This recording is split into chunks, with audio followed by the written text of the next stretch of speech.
ಇನ್ನು 5 ದಿನ ಹೊಸ ಇತಿಹಾಸ ಬರೆಯುತ್ತಾರೆ ಸಿಎಂ ಸಿದ್ದರಾಮಯ್ಯ.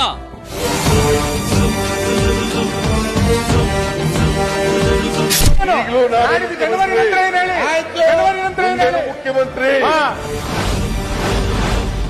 ಅಂದು ಅರಸು ಇಂದು ಸಿದ್ದು, ಟಗರಿನ ಹೊಸ ಮೈಲಿಗಲ್ಲು. ಜನವರಿ 6ಕ್ಕೆ ಹೊಸ ಚರಿತ್ರೆ. ನಾನು 5 ವರ್ಷ ತುಂಬಿಸಿದ್ದೀನಿ, ಮತ್ತೆ 2ನೇ ಸಾರಿ ಮುಖ್ಯಮಂತ್ರಿ ಆಗಿದ್ದೀನಿ. ಈಗ ನಾನೇ ಮುಖ್ಯಮಂತ್ರಿ.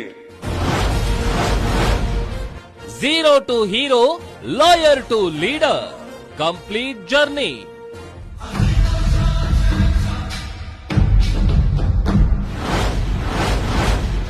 ಹೊಸ ಚರಿತ್ರೆ ಸಿದ್ದನಾಯಕ.